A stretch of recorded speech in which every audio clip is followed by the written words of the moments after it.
1 Timotius pasal 2 mengenai doa jemaat, sekarang ayat 2, tapi kita baca dari ayat pertama sampai ayat yang ke-7 bunyinya. Mengenai doa jemaat, pertama-tama aku menasihatkan, naikkanlah permohonan, doa syafaat dan ucapan syukur untuk semua orang.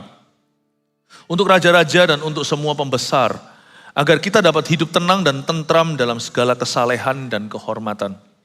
Itulah yang baik dan yang berkenan kepada Allah Juru Selamat kita, yang menghendaki supaya semua orang diselamatkan dan memperoleh pengetahuan akan kebenaran. Karena Allah itu Esa, dan Esa pula Dia yang menjadi pengantara antara Allah dan manusia, yaitu manusia Kristus Yesus, yang telah menyerahkan dirinya sebagai tebusan bagi semua manusia. Itu kesaksian pada waktu yang ditentukan. Untuk kesaksian itulah aku telah ditetapkan sebagai pemberita dan rasul, yang kukatakan ini benar, aku tidak berdusta, dan sebagai pengajar orang-orang bukan Yahudi dalam iman dan kebenaran. Saya mau sampaikan tentang doa jemaat, bahwa jemaat tidak dipanggil hanya untuk berjemaat. Kalau kita mengaku diri kita Kristen berarti kita harus mengerti bahwa Kristus itu pendoa syafaat. Ada satu pelayanan Tuhan Yesus yang masih lanjut. Mati di kayu salib sekali untuk selama-lamanya. Mati di Golgota tidak akan lagi diulang untuk kedua kalinya.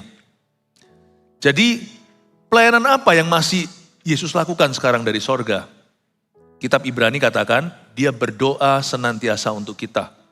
Dalam bahasa Inggrisnya, he continues to intercede for his children, his church, and for the world. Dia terus berdoa syafaat untuk anak-anaknya, untuk gerejanya, gereja perjanjian baru, dan untuk bumi ini. Jadi mau gak mau, berdoa syafaat adalah panggilan kita, meskipun kita secara pelayanan formalnya tidak bergabung di departemen doa. Kita semua itu diberi Tuhan roh doa untuk bersyafaat, apalagi bagi negeri. Karena sejahtera negara kita adalah sejahtera kita. Kalau bumi rusuh misalnya, Indonesia rusuh seperti tahun 98, kita semua akan menuai akibatnya. Kalau terjadi krisis ekonomi, semua kita pasti akan terkena imbasannya. Dan jika terjadi aniaya misalnya peraturan berubah atau LGBT disahkan, waduh anak-anak kita lebih susah jadi orang.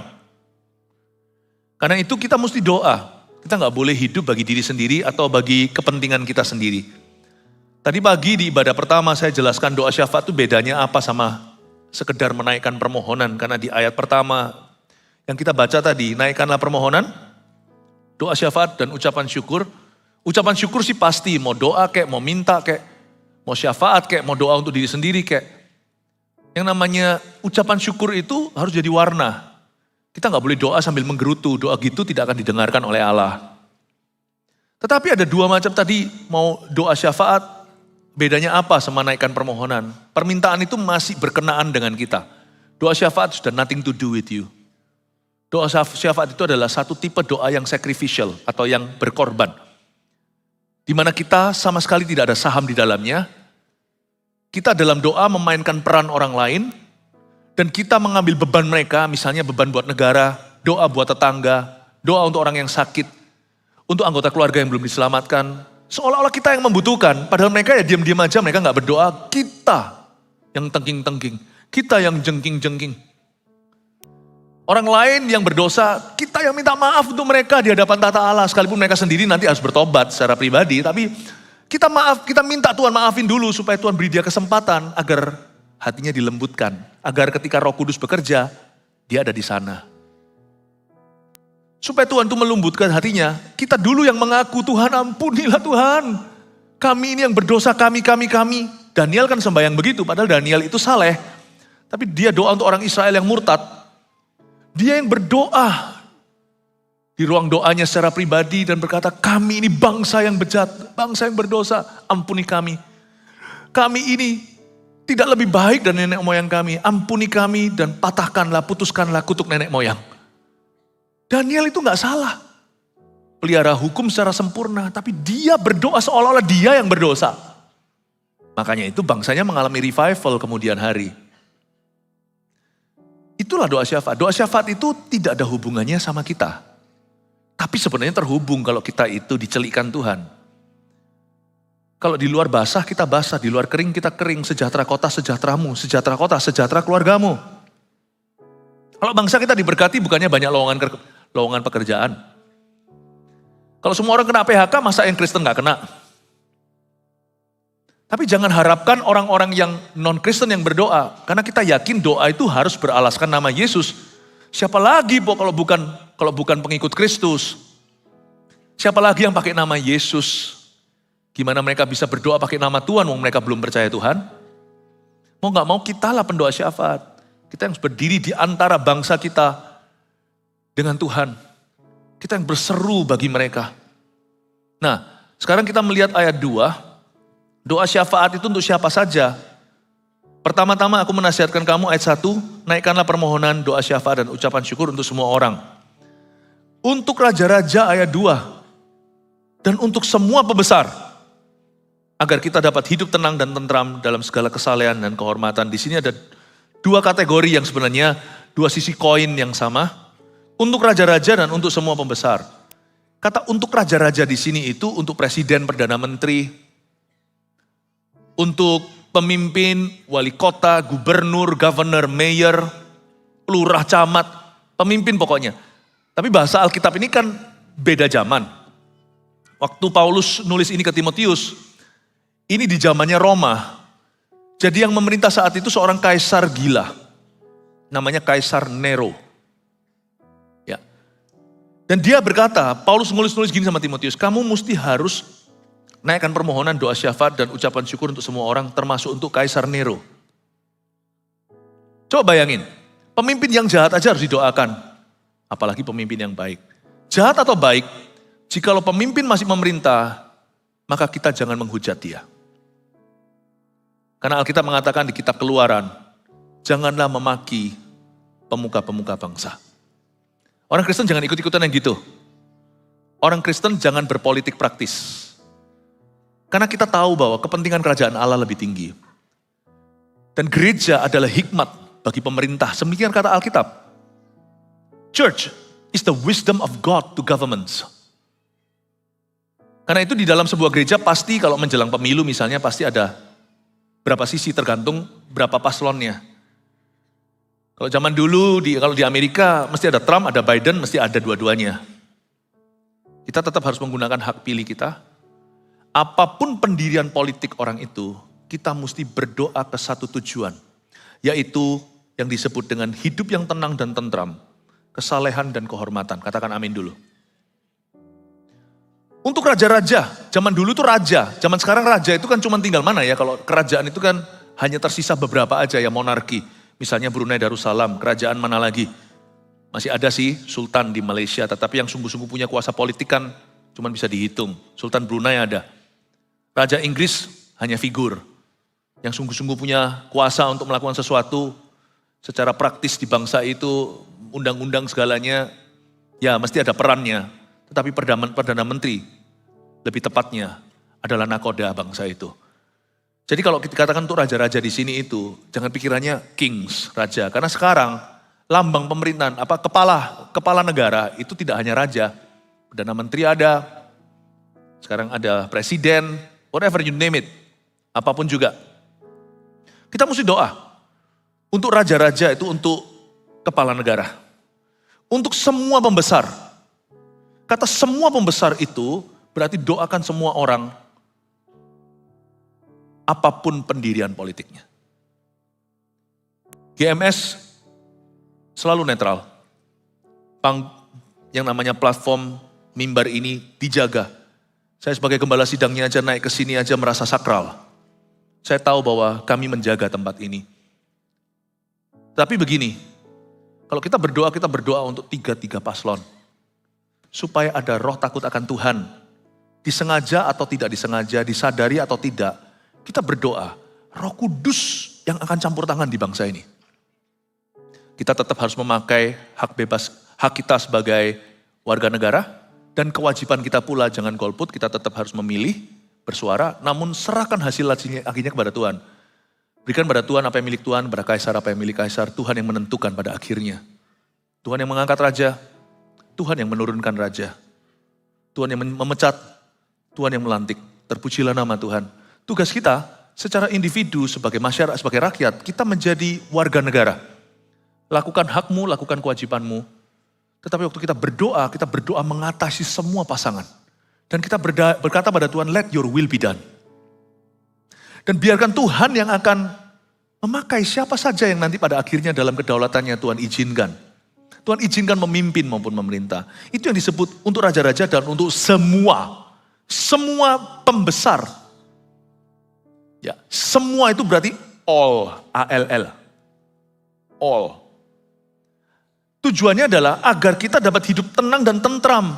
Paulus ngomong begini loh, doakan pemerintahan agar supaya disengaja atau tidak, disadari atau tidak, Tuhan menuntun bangsa ini ke arah lebih baik.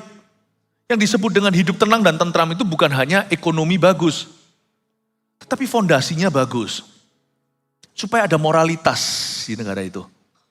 Saya doakan ya, kayaknya seluruh dunia ini menuju ke antikristus.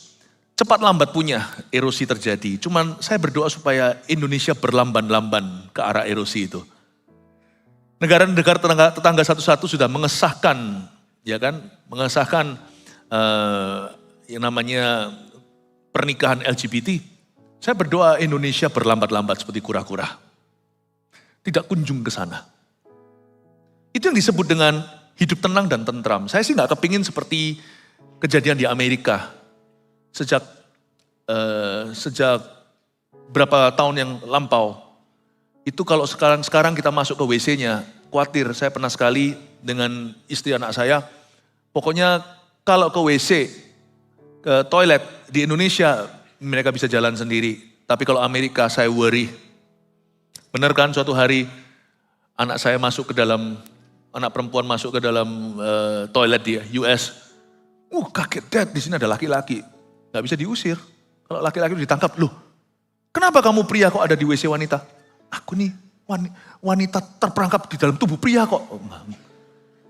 Anda usir, Anda bisa dituntut masuk bui. Malah justru yang betul jadi salah. Yang salah malah dibenarkan. Ayah, pusing kepala. Itu yang disebut hidup gak tenang, hidup gak tentram. Kita berdoa supaya lawmaking atau undang-undang. Ya, paling tidak garis besar haluannya. Oknum-oknum akan selalu ada di setiap negara. Negara yang seperti bebas korupsi pun bukan berarti tidak ada korupsi. Tetap akan ada. Agar kita bisa hidup tenang dan tentram itu mulai dengan garis besar haluannya. Undang-undangnya. Lawmakingnya. Jangan sampai kejadian seperti di Myanmar. Gereja-gereja tidak boleh pakai tempat-tempat yang netral. Gak bisa. Waktu kita penginjilan, waktu kita di situ KKR berapa tahun yang lalu. Saya kirim 2 per 2. Jemaat kita itu ratusan yang datang, 700-800an jikalau bukan 1000. Saya utus 2-2 jadi mengcover cukup banyak gereja-gereja. Gereja-gereja itu ada yang harus lewati kali dan betul-betul harus basah-basah untuk masuk gereja. Mereka harus di tempat-tempat yang sangat kumuh terpencil. Saya berdoa supaya Tuhan campur tangan di negeri kita. Selalu memberikan kepada kita kebebasan untuk beribadah. Siapa yang percaya Indonesia masih punya kebebasan dan kita harus pertahankan dalam doa. Kita berikan tepuk tangan untuk Tuhan. Agar kita hidup tenang dan tentram. Dalam segala kesalehan dan kehormatan. Kita berdoa supaya siapapun yang kita pilih dan pada akhirnya Tuhan pilih, itu akan mendatangkan kebaikan. Ekonomi iya, sosial iya. Ya. Membangun iya, programnya bagus iya, kita gak pernah tahu. Karena gini loh, manusia itu aneh, heran.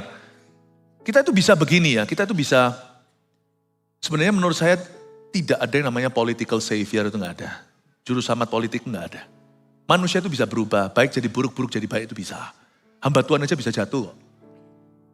Pengkhotbah KKR aja hari ini bisa menjadi seorang yang menjadi gelandangan, menjadi seorang pendosa, tapi orang berdosa seperti seperti Rasul Paulus yang dulunya Saulus, dia bisa berubah, diubah oleh Kristus.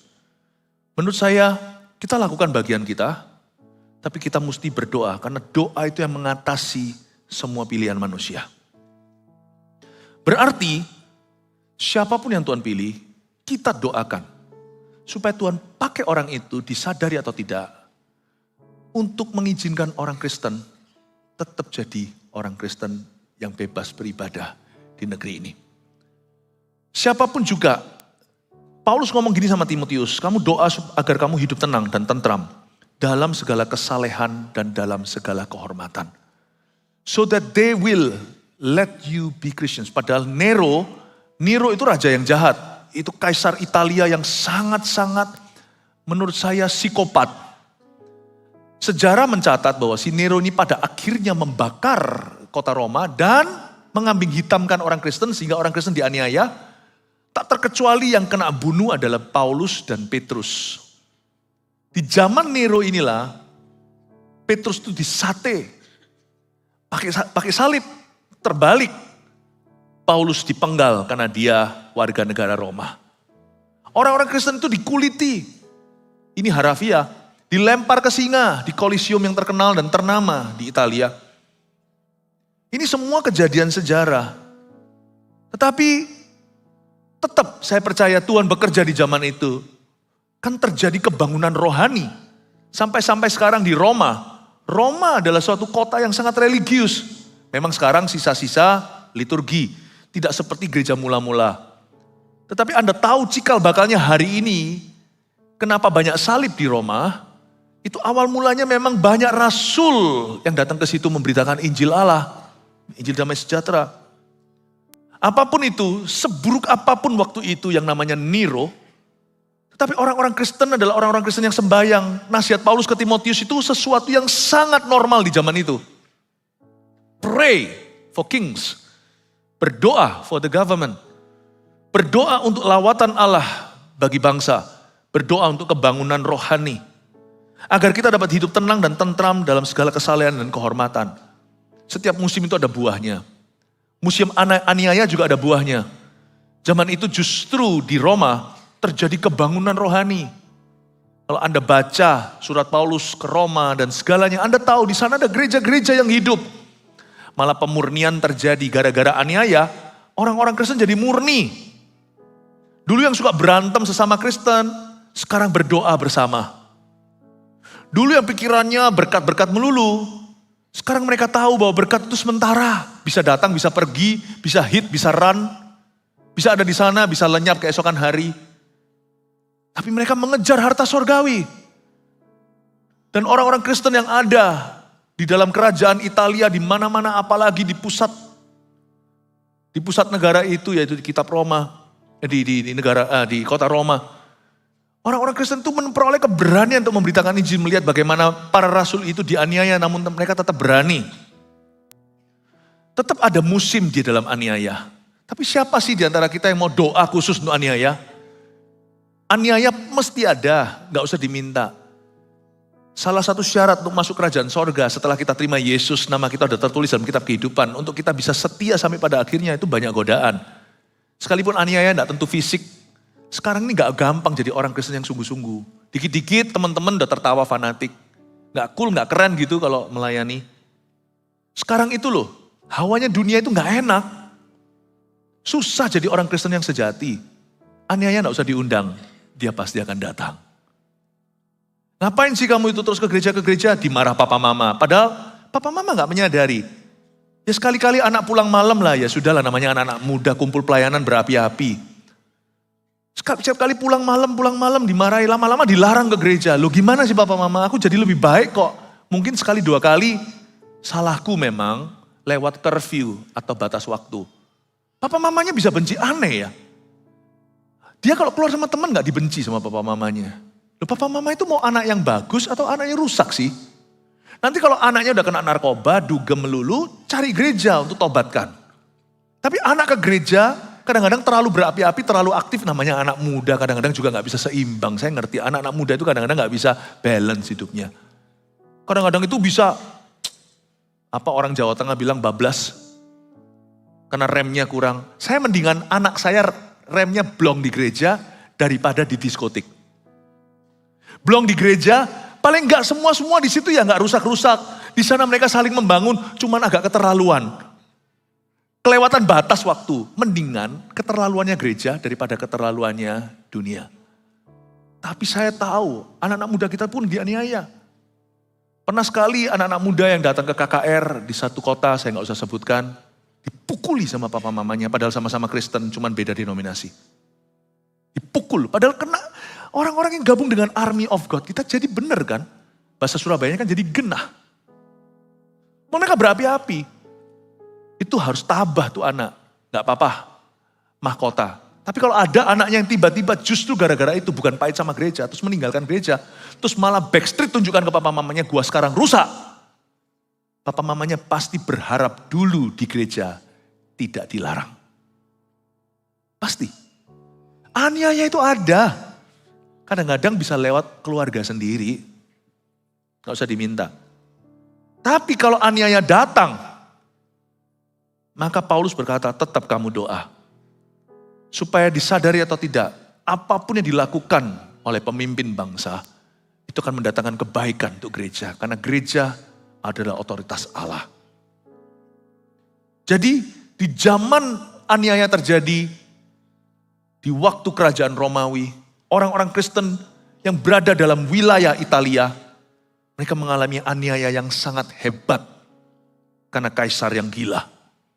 Apa yang terjadi? Malah justru kebangunan rohani menyebar kemana-mana. Tuhan tuh gak bisa kalah. Dan kita tidak bisa dikalahkan kalau kita adalah umat yang berdoa. Allah kita Roma 8 akan bekerja sama mendatangkan kebaikan dalam segala perkara. Baik yang dipandang baik, baik yang dipandang buruk, semua akan mendatangkan maksud Allah. Saya percaya kalau kita berdoa, God's plan and purpose, Tuhan punya tujuan dan rencana akan digenapi lewat kita. Gak ada orang bisa mengambil itu. So don't worry, siapa yang akan memimpin kita? But worry, jikalau Tuhan tidak memimpin gereja. Selama Tuhan memimpin gereja, Tuhan campur tangan di negara kita. Pahami ini sesuatu. Makanya itu kalau saya berdoa menjelang pemilu, saya doakan tiga paslon. Meskipun saya tidak memilih tiga-tiganya. Jangan tanya saya nggak akan jawab. Itu hak warga negara. Tapi bukan hak saya sebagai pendeta. Dan bahkan bukan kewajiban saya sebagai pendeta. Kewajiban saya sebagai pendeta adalah memberitakan firman kepadamu. Dan firman berkata, doakan semua pembesar. Supaya ada takut akan Allah. Disengaja atau tidak. Paham Bapak Ibu Saudara? Doakan mereka. Supaya ada roh takut akan Allah. Itu dia.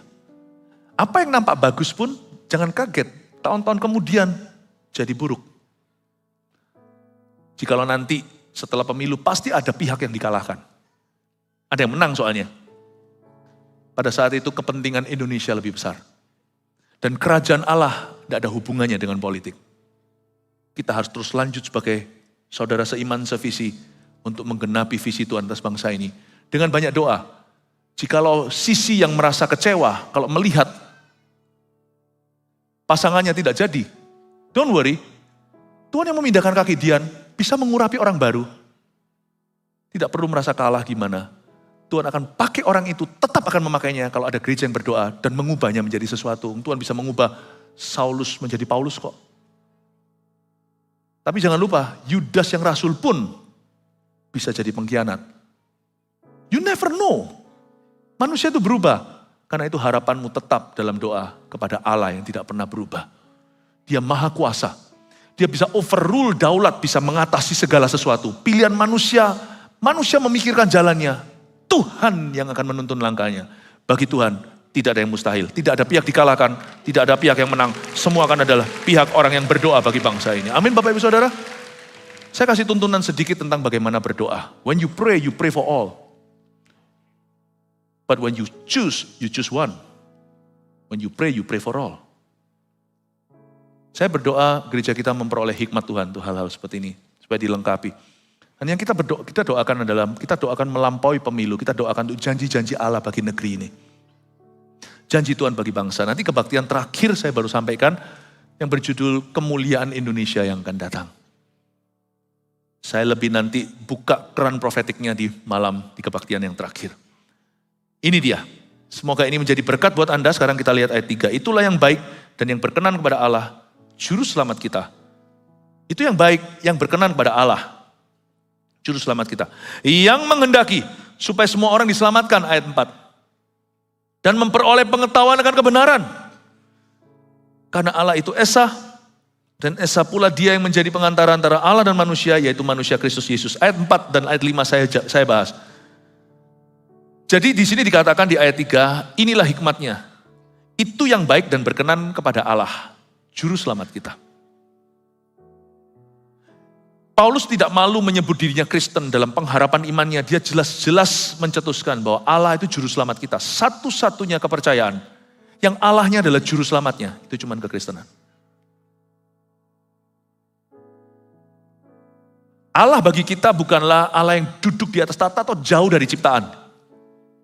Dia yang punya jarak dengan ciptaannya. Allah yang kita sembah itu bukan ambigu dan bukan suatu asap yang kita tidak kenal. Ada wujudnya. Dia pernah datang sebagai manusia. Yesus namanya. Allah Juru Selamat kita. Makanya itu ketika Petrus dinaiki perahunya oleh Yesus, nangkap ikan begitu banyak, Petrus pegangi kaki Yesus, tapi suruh Yesus pergi. Pergilah, enyahlah daripadaku. Tuhan, dia menyebut tuh Yesus, go away from me. Oh God, I am not worthy, aku tidak layak. Pergilah dari saya. Tuhan, dia gak menyebut Yesus Rabi atau Guru. Yudas 3,5 tahun sama Yesus pagi malam gak pernah sebut dia Tuhan sekalipun. Dia hanya sebut Yesus Rabi atau teacher. Petrus baru awal-awal perjalanan dengan Tuhan, udah pegang kaki Tuhan. Jadi Tuhan itu juga, untungnya Tuhan itu ngerti maksud hati. Kalau Tuhan gak baca hatinya, Tuhan kan bingung. Aku suruh pergi tapi kakiku kamu gandolin. Petrus berkata, Tuhan, God. Di ayat 3 ini, gereja disuruh tetap setia pada pengakuan imannya. Di dunia yang sekuler, dan dunia yang kepercayaannya majemuk, kita harus bijaksana membawa diri tanpa mengkompromikan iman kita. Paulus di sini mengajari pada Timotius, kamu mesti doa buat raja-raja dan semua pembesar supaya ada tenang, hormat, supaya hukumnya baik, supaya ada kebijakan-kebijakan yang non Alkitab yang dibuat oleh orang-orang itu tanpa disadari pemimpin-pemimpin itu sedang meneguhkan norma-norma yang dijunjung oleh orang-orang Kristiani. Misalnya, puji Tuhan kita berada di negara yang beragama, jadi tahu paling tidak mau agama lainnya semuanya yang mayoritas semuanya mengajarkan bahwa Allah itu esa.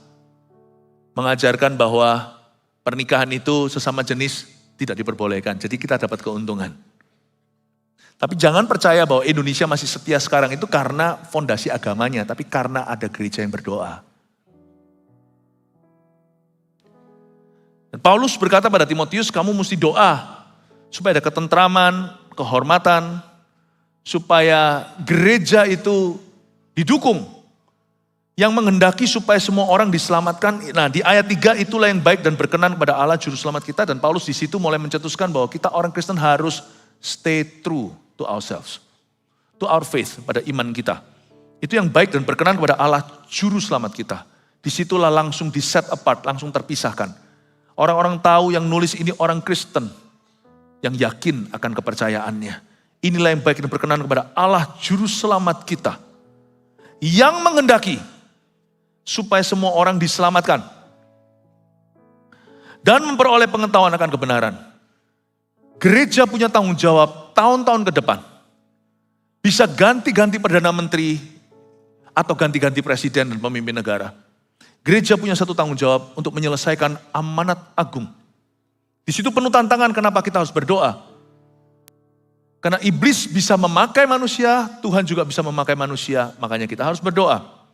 Yang menghendaki supaya semua orang diselamatkan berarti Tuhan mau semua orang diselamatkan, sekalipun pada akhirnya tidak akan semua orang terselamatkan. Karena orang membuat pilihan. Tapi Tuhan menghendaki supaya semua orang diselamatkan.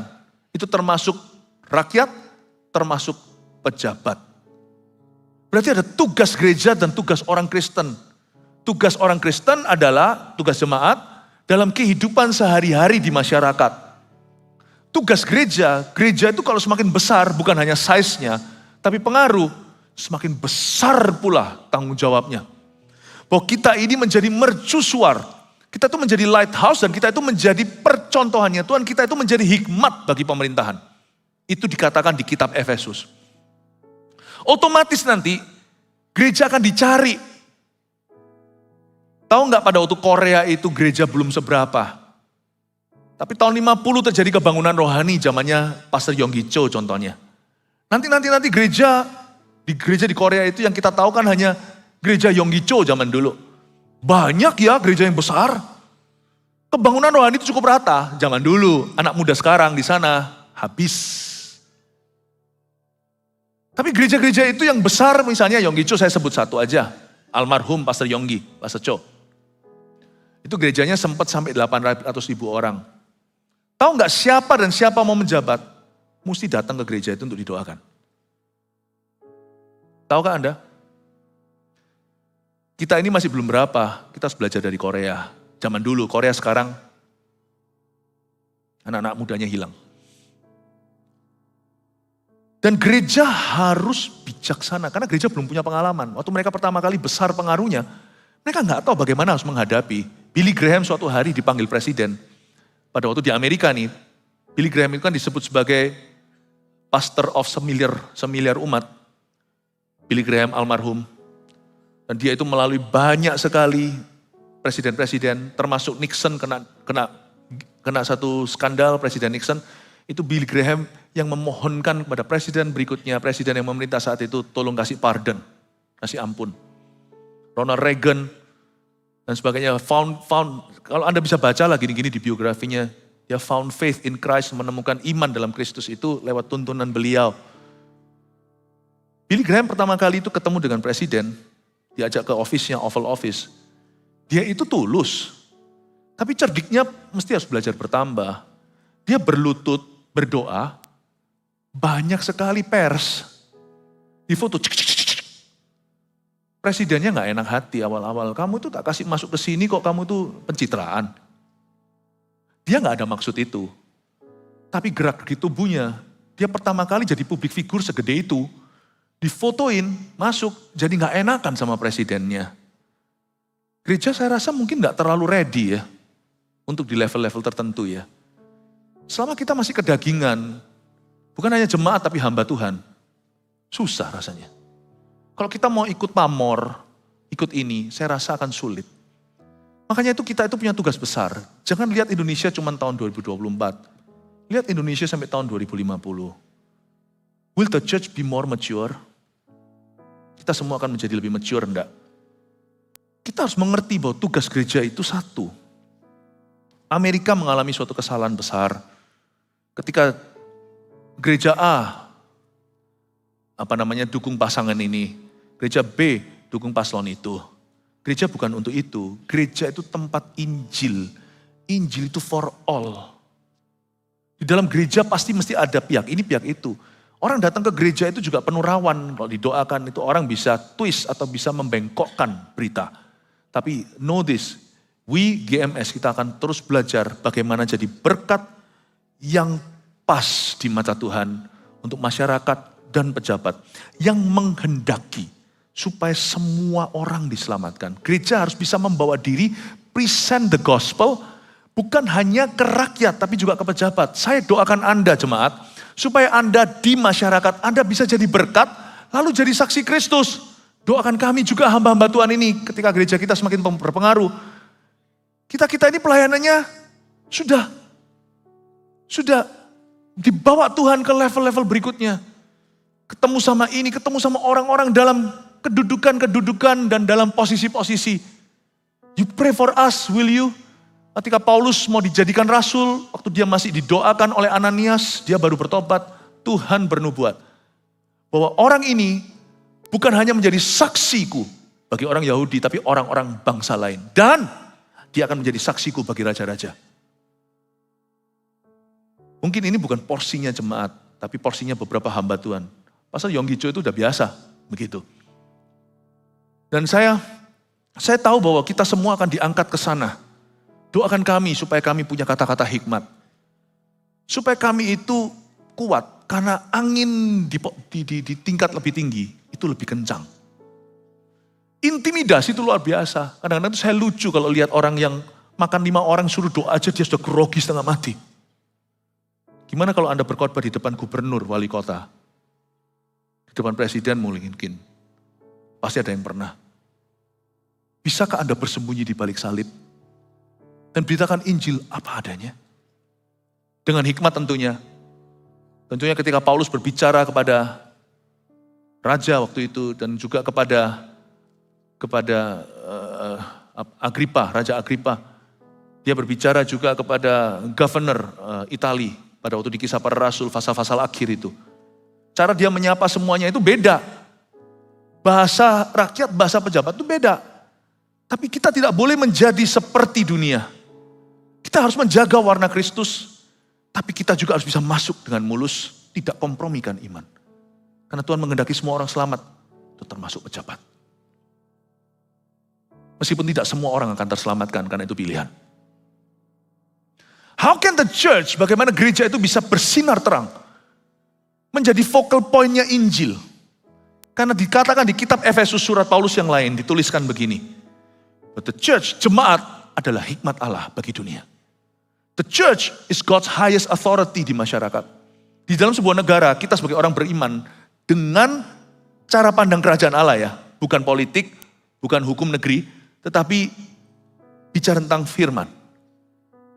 Gereja itu hikmat tertinggi. Dan gereja itu adalah otoritas Allah tertinggi di satu negara, itu betul. Yang menghendaki semua orang diselamatkan dan memperoleh pengetahuan akan kebenaran. How we present the gospel. Makanya itu jemaat tidak boleh. Kalau maunya gereja kita dibawa pengaruhnya itu pindah dari sungai ke samudra. Jemaat juga harus shape up. Jemaat juga harus mempersiapkan diri. Kalau gembalamu dibawa Tuhan tinggi, gerejamu dibawa Tuhan lebih, siap-siap hidupmu juga. Pasti itu. Gereja itu bukan tempat ibadah saja. Gereja itu rumah visi. Jadi kalau satu menderita, yang lain juga terasa. Tapi kalau satu diangkat Tuhan ke tempat tinggi, Efesus katakan, akulah yang menawan mereka membawa ke tempat tinggi dan memberikan tawanan-tawanan. Diantaranya rasul, nabi dan sebagainya. Kalau ada yang diangkat Tuhan lebih, jemaatnya juga harus mempersiapkan diri. Amin Bapak Ibu Saudara. Hari-hari ke depan Indonesia akan diberkati. Cuman saya tidak fokus bicara berkatnya apa, itu nanti ibadah 5. Tapi sekarang saya ingin sekali untuk kita mengerti waktu kita berdoa bahwa siap-siap bahwa Tuhan akan membawa kita terbang tinggi seperti Raja Wali. Bukan untuk kemuliaan kita, tapi untuk kemuliaannya. Supaya kita bisa memberitakan Injil. Minimal kalau mereka tidak percaya Tuhan, mereka bisa mengagumi Tuhan kita. Sekalipun suatu hari kalau ada orang masuk neraka, mereka gak bisa salahkan Allah. Karena mereka pernah kenal kita, mereka tahu bahwa Yesus itu mulia. Cuman mereka gak mau ikut Yesus saja, itu pilihan mereka. Kita harus berdoa minta sama Tuhan. Karena itu jemaat tidak boleh di sini. Aplikasinya gini. Kalau Tuhan mau membawa gereja kita lebih, bukan hanya gereja kita. Gereja kita bukan satu-satunya gereja di Indonesia. Mungkin bisa jadi salah satu trendsetternya nanti ada gereja-gereja tertentu. Tapi gereja-gereja di Indonesia ini mau diangkat sama Tuhan. Nah kalau kita diangkat sama Tuhan, jemaat juga tidak boleh punya roh yang kampungan. Nggak boleh. Kita harus mempersiapkan diri. Ya, sebagai orang Kristen kelas dunia. Orang Kristen yang bisa Tuhan presentasikan kepada dunia ini. Lihatlah hambaku, Yesaya katakan. Lihatlah hambaku, bulu patah terkulai, tidak akan dipatahkannya. Dia nggak akan teriak-teriak, tetapi pulau-pulau akan menantikan pengajarannya. Aku akan memberikan hukumku kepadanya. Saya berdoa supaya jemaat di tempat ini semuanya sungguh-sungguh shape up, sungguh-sungguh mempersiapkan diri. Karena hari-hari ke depan Indonesia, Anda dan anak cucu Anda akan dipakai Tuhan secara luar biasa. Kasih tepuk tangan untuk Tuhan. Ayat 5, karena Allah itu Esa dan Esa pula dia yang menjadi pengantara antara Allah dan manusia, yaitu manusia Kristus Yesus. Paulus memberikan intisari Injil. Apa hubungannya dengan doa untuk raja-raja dan doa untuk semua pembesar? Paulus berkata, Allah itu Esa, Esa pula dia yang menjadi pengantara antara Allah dan manusia, yaitu manusia Kristus Yesus yang telah menyerahkan dirinya bagi tebusan bagi semua manusia. Itu kesaksian pada waktu yang ditentukan. Paulus menekankan bahwa Allah itu Esa, tapi dia nggak berhenti di sana. Esa pula dia menjadi pengantara antara Allah dan manusia. Tahun-tahun ke depan yang paling bahaya di dalam gereja adalah kalau setan mau membunuh potensi sebuah negara, dia bunuh potensi gereja. Karena kalau itu jebol, koyaklah gerbang. Karena Alkitab mengatakan, Tuhan tidak pernah berkata begini, di atas negara ini ku bangun sesuatu, dan the gate of hell atau gerbang maut tidak bisa menguasainya. Religion and state tidak boleh kawin.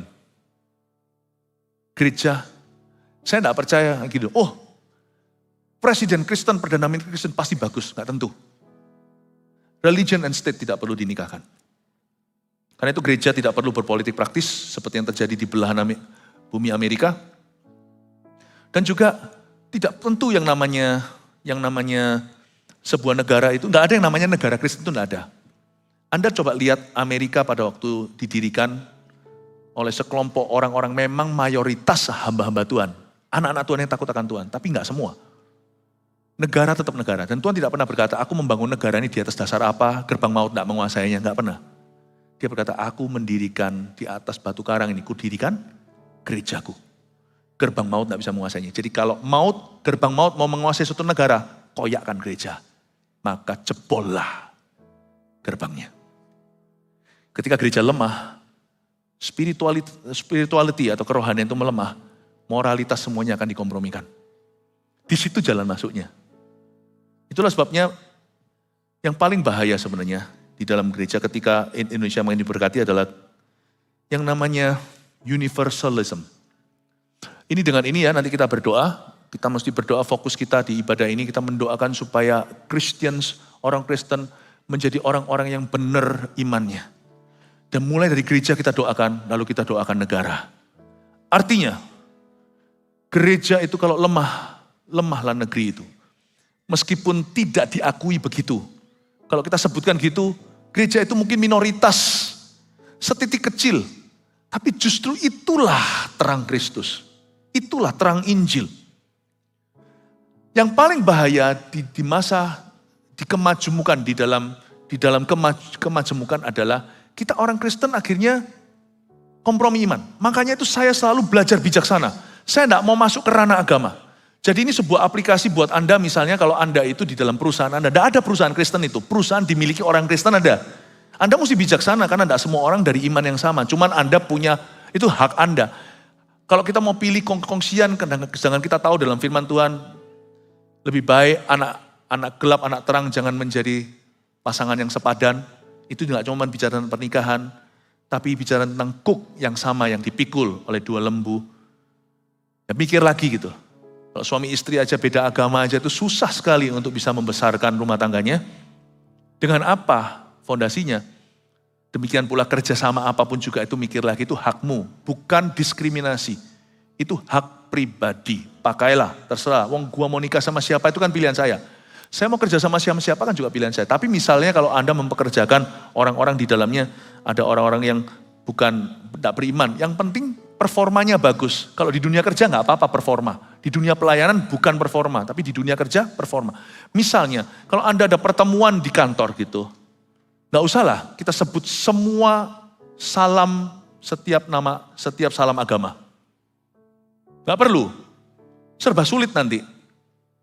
Kalau saya tahu ini majemuk, saya akan cari common ground, saya akan cari tempat kebersamaan. Kita sama-sama orang Indonesia, saya pasti naik dan berkata, salam sejahtera, bahasa Indonesia. Ibrani pun tidak, Arab pun tidak, India pun tidak. Saya naik ke sana, saya akan berkata, salam sejahtera, selamat siang saudara-saudara. Hati-hati, jangan jadikan pengakuan imanmu latah. Nggak usah demi menghargai kepercayaan orang lain, Anda wedi. Anda takut. Karena tidak perlu yang namanya Bhinneka Tunggal Ika Persatuan Indonesia itu dibangun di atas dasar saling sungkan. Tapi saling menghormati sebagai sesama manusia. I think that can do. Jadi kalau saya ketemu sama satu orang, saya tidak akan paksakan shalom saya kepadanya. Kalau dia bukan orang beriman. Ngapain saya paksakan shalom saya kepadanya? Kasihan dia dong. Risih nanti. Kalau nanti saya juga ikut risih. Kalau saya pakai shalom saya juga harus pakai salamnya dia. Nggak usah lah, apa salahnya sih sama selamat siang? Nggak ada salahnya, kemajemukan itu hati-hati. Dan suatu hari saya di sebuah pesta, saya didekati satu orang, dia mau foto sama saya, dia tahu saya siapa, saya pendeta, tapi dia bukan orang Kristen, bukan anak Tuhan. Dan dia juga bukan dari agama mayoritas. Lalu habis itu dia berkata, setelah itu foto gak apa-apa, iya Pak, baik-baik. Apalagi itu suara musik gak bisa denger nih. Setelah foto, dia komentar, saya kagum sama khotbahnya. Dalam hati saya, kalau memang kagum kok belum jadi orang Kristen. Yang cengli aja coba mikirnya. Disitulah yang namanya Philip Mantova masih perlu waktu banyak untuk berpuasa. Karena ternyata khotbah saya tidak sungguh memban. Kalau iya kan pasti sudah, iya kan? Bukankah Paulus tanpa malu berkata, aku harap Agripa kamu menjadi seperti aku kecuali rantaiku dan belenggu. Dengan kata lain Paulus berkata, aku harap kamu bisa mengabdi pada Kristus seperti aku. Tapi saya nggak pernah, saya hormati orang. Lalu setelah itu dia komentar, saya percaya semua agama sama saja. Ya toh pastor? Semua agama sama. Semua agama. Ngajarkan kebaikan semua. Nah ini susah buat saya. Karena dang ding dung musik. Saya ngomong teriak-teriak, gak sama. Gitu kan gak bisa. Dikiranya saya ini tidak toleransi. Gak ada hubungannya sama toleransi. Toleransi itu tidak sama dengan sungkan. Toleransi itu bisa menerima perbedaan. Dan saya pegang iman saya tidak akan kompromi, saya tidak akan takut sama you. Tapi saya tidak akan mengintimidasimu. Setiap kita punya hak bebas. Di area atau arena di mana saya harus menghargai Anda sebagai orang dan saya dihargai sebagai manusia, saya menghargai. Bukankah pengajaran agamaku ajarkan kasih di atas segala sesuatu? Jadi karena itu, waktu saya diomong gitu, saya nggak bisa jawab. Saya nggak akan dengan latah berkata, iya. Enggak sama. Tapi saya jabat tangannya dan saya cuma tersenyum. Senyumnya kelihatan gitu. Saya gitu. Percuma saya jelaskan sekarang, dang ding dung. Kalau mati, saya baru jelaskan. Nggak sama. Paulus berkata, hati-hati dengan kemajemukan, bukan toleransi itu tidak diperbolehkan, toleransi itu justru harus. But Christians should be true to their Lord. Saya tidak akan sungkan ucapkan salam dulu. Kalau saya paksakan shalom saya kepada Anda, mendingan saya paksakan sekalian kepercayaan saya. Tapi saya tidak akan karena sungkan saya sebut salam Anda. Mendingan saya perlu agama you sekalian. Kalau saya sebut salammu. Saya akan hargai itu sakral buat Anda. Saya akan leave you alone. Saya akan keluar dari ruangan itu dan menghormatimu. Bukan dari ranah agama, saya akan menghormati Anda sebagai sesama warga negara Indonesia. Selamat siang Pak. Saya menghormatimu, saya menghargaimu. Dan saya bisa mengagumi fitur-fitur, hal-hal tertentu, kekuatan-kekuatan hidupnya yang mungkin orang Kristen tidak miliki. Saya bahkan mengakui loh, orang Buddha itu baik, Paul.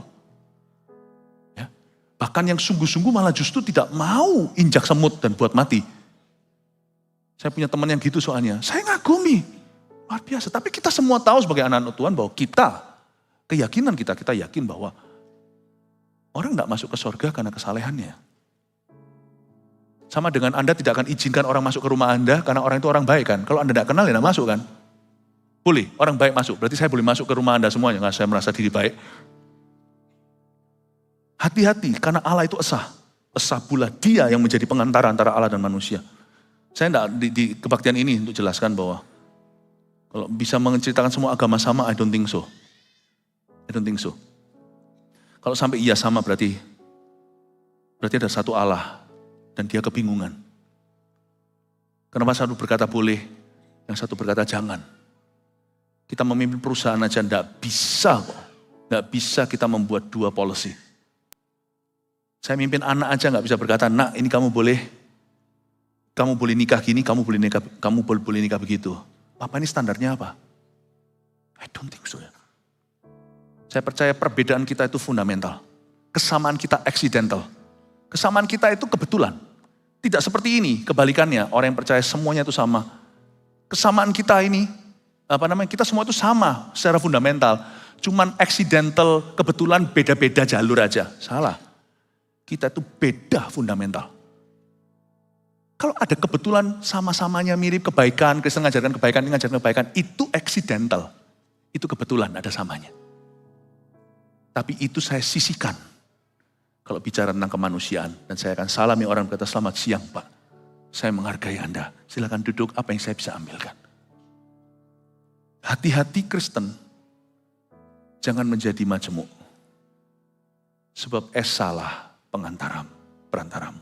Cuma satu. Orang Kristen kalau bisa satu sisi pegang imannya dan berhikmat bijaksana. Bahkan saya belajar untuk terapkan bijaksana. Meskipun kalau disebut segala macam salam oleh orang lain, saya tetap menerima. Kalau saya kata shalom, shalom. Kalau bilang ini, ya saya tetap hargai. Salam. Saya tidak akan protes. But as far as I am concerned, saya tidak akan lakukan itu. Lihat ayat yang ke-7, dengan ini saya selesai. Untuk kesaksian itulah aku telah ditetapkan sebagai pemberita dan rasul. Yang kukatakan ini benar, aku tidak berdusta. Dan sebagai pengajar orang bukan Yahudi dalam iman dan kebenaran. Ayat 7 terapkan untuk Anda. Waktu kita berdoa untuk Indonesia, siap-siap dipakai oleh Allah. Untuk kesaksian itu. Jangan kompromi kesaksian imanmu. Sebab yang Tuhan cari pada negeri kita. Selain damai sejahtera, ekonomi diberkati, lowongan pekerjaan. Doa kita ultimately tertinggi sebagai gereja. Gereja tetap harus jadi gereja. Gereja itu bukan hospital.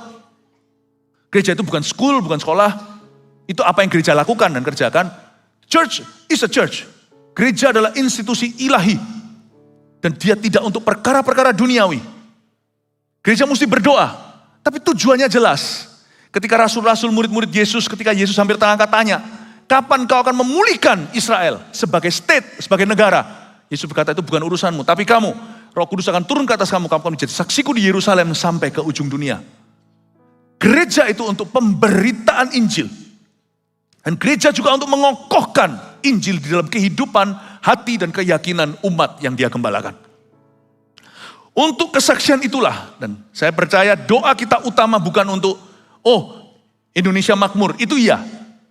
Itu pasti sebagai bonusnya itu terjadi. Tetapi doa kita tertinggi, agar supaya Indonesia mengalami kebangunan rohani. Katakan amin. Untuk kesaksian itulah aku, kata Paulus, telah ditetapkan sebagai pemberita dan rasul. Bedanya pemberita dan rasul apa? Rasul itu adalah bapak gereja, bapak kebangunan rohani atau utusan Allah. Kata rasul di sini itu intern untuk kalangan sendiri. Bagi kamu aku rasul, kata Paulus dalam salah satu suratnya seperti pada Korintus. Bagi kamu rasul. Bagi kamu aku rasul, tapi tidak bagi orang lain. Tapi bagi orang di luar sana yang non-Kristen, kita ini pemberita. Pemberita. Kita itu pemberita. Kalau bagi gereja, misalnya Paulus berkata, saya rasul. Tapi orang di luar sana nggak peduli jabatan saya apa. PDP kayak PDM kayak PDT kayak pendeta pembantu, pendeta muda, pendeta penuh kayak PDKT bukan pendekatan. Orang nggak mau tahu. Orang cuma lihat buah-buah rohmu. Pemberita itu harus jadi saksi dulu. Karena itu kita harus bisa menjelaskan sama orang luar. Menjelaskan sama orang luar. Kesaksian. Makanya itu kalau saya ketemu sama orang misalnya di tempat pesta, di mana tempat umum segalanya itu. Saya nggak sok pendeta. Dan saya nggak minta diperlakukan sebagai pendeta sungguhan. Itu malu-maluin. You boleh rasul pada gereja Kristus. Tapi di luar sana, you stranger. Nggak usah, tempat duduk. Gak perlu. Bisa membawa diri. Orang Kristen jangan bawa jabatan rohanimu. Atau apapun peranmu dalam gereja. Keluar sana. Cukup sesimpel mungkin. Jadilah orang yang responsibel. Bisa dikagumi. Buah-buah roh kelihatan. Bukti-bukti nyata. Itu pemberita. Lalu habis itu kita harus siap. Kalau orang tanya sama kita. Jalan keselamatan apa? Sekalipun kalau ditodong seperti saya, semua agama sama ya. Cuman gara-gara musik. Itu pun saya waktu musik, orang kira saya geleng-geleng karena musiknya. Dia bilang semua sama ya, saya senyum sama dia, tetap harus ramah sama orang. I don't agree with you, gitu maksud saya. Saya cuman, latihan semuanya. Saya cuma senyum dan gini. No sir, but I'm not to debate you right now. Karena saya tidak tertarik untuk mendebat Anda. Tujuannya apa? Dia ngomong gitu tuh karena sungkan sama saya. Untuk mengakui, dengan begitu kiranya dia mengakui bahwa yang saya perbuat itu tidak perlu lah. Ngerti ya maksud saya? Saya rasa itu posisinya saya harus berhikmat tahu ini bukan waktunya untuk berdebat. Toh sekarang saya beritahu dia ya percuma. Dan toh dia tidak dengar, saya cuman. Langsung saya alihkan. Sini ngomong. Langsung saya alihkan. Jangan ngomong agama. Kalau Anda kira ketemu sama pendeta, saya itu sering diginikan kalau ketemu sama orang. Pendeta, ayo, ini loh pendeta, ayo ngomong firman. Lu kira saya keluar di sana tuh ngomong firman terus itu. Saya kalau ketemu orang itu cengli. Ketemu orang itu mendarat, ngomong ya ngomong apa adanya. Tapi kalau pada orang rohani, saya akan ngomong tentang rohani. Saya olahraga aja pakai PT saya aja, jemaat ternyata. Sudah latihan sampai bengkak-bengkak nih sudah. Baru saya tahu dia jemaat.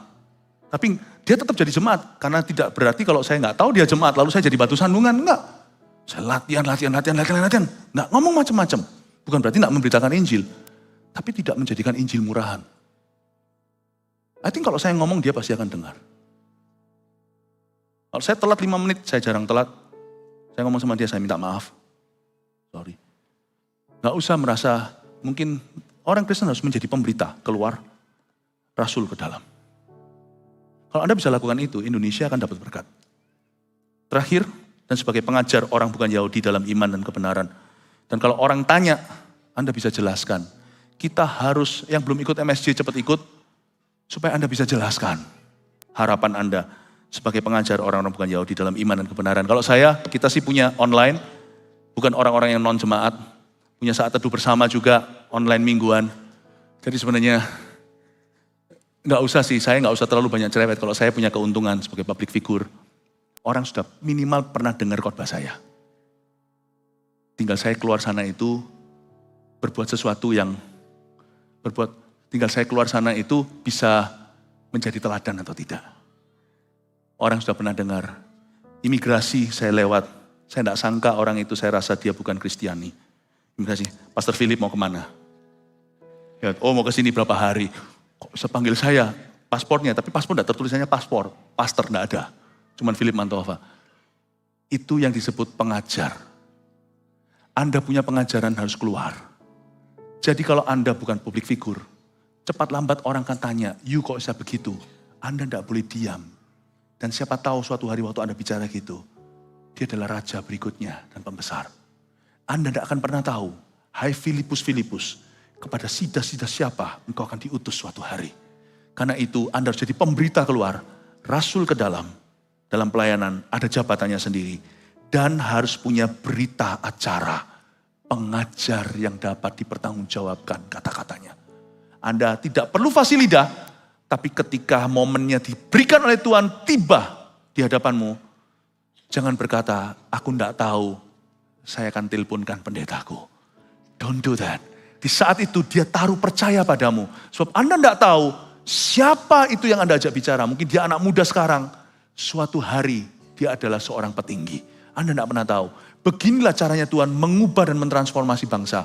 Tuhan tidak pernah mentransformasi bangsa dengan cara kita berdoa lalu tiba-tiba surga turun langsung tumpah atas mereka. No, kita berdoa dan tiba-tiba Tuhan akan tuntun jalan lewat orang-orang Kristen di negeri. 1-2 hal simpulnya akan ketemu dan menjadi sebuah transformasi. Saya berdoa waktu kita berdoa, kita harus menjadi jawaban doa kita juga. Saya berdoa supaya hidup Anda dipakai oleh Tuhan Yesus. Ingat, jadi pemberita keluar, alias jadi saksi. Jadi rasul ke dalam, tanggung jawab dalam ministry. Dan juga menjadi seorang pengajar yang able, yang sanggup membeberkan harapanmu tanpa fasilitas sekalipun. Kalau orang percaya kepada Anda, jemput orang itu ke Tuhan.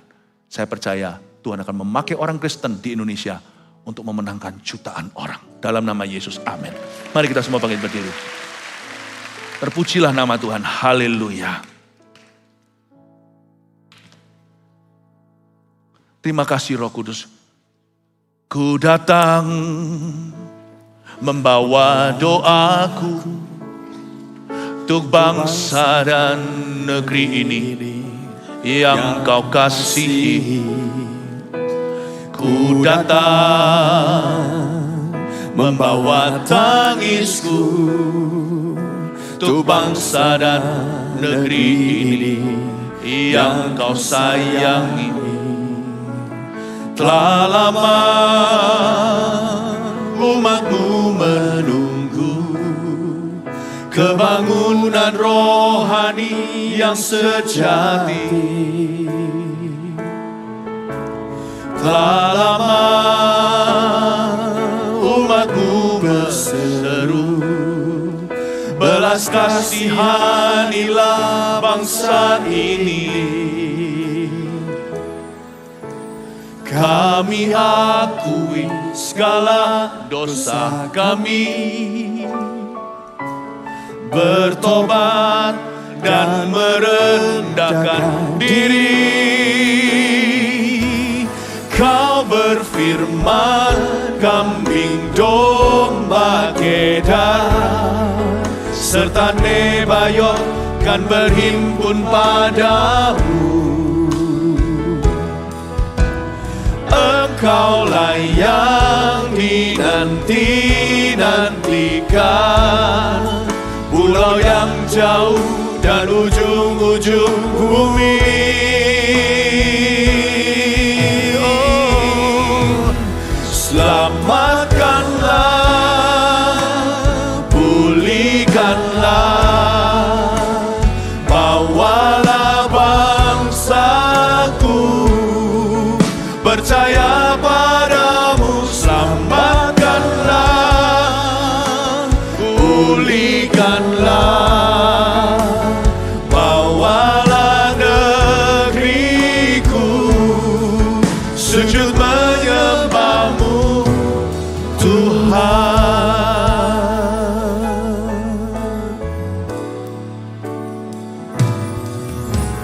Ku datang membawa doaku untuk bangsa dan negeri ini yang kau kasihi. Ku datang membawa tangisku untuk bangsa dan negeri ini yang kau sayangi. Telah lama umatku menunggu kebangunan rohani yang sejati. Telah lama umatku berseru, belas kasihanilah bangsa ini. Kami akui segala dosa kami, bertobat dan merendahkan diri. Kau berfirman, kambing domba Kedar serta Nebayot kan berhimpun padamu. Engkaulah yang dinanti-nantikan, pulau yang jauh dan ujung-ujung bumi.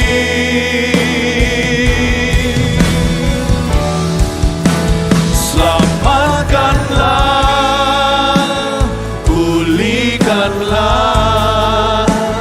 bawalah bangsaku percaya padamu. Selamatkanlah, pulihkanlah,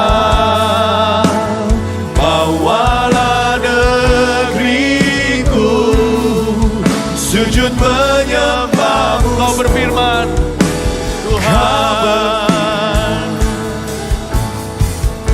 berfirman, kambing domba Kedar serta Nebayot kan berhimpun pada. Bagi orang-orang Kristen di negeri Tuhan dalam segala sektor, pakai jadi saksi. Engkaulah yang dinanti-nantikan, pulau yang jauh dan ujung-ujung. Kau berfirman, kau berfirman, kambing domba Kedar serta Nebayot kan berhimpun padamu. Engkaulah yang dinanti-nantikan, pulau yang jauh dan ujung-ujung bumi.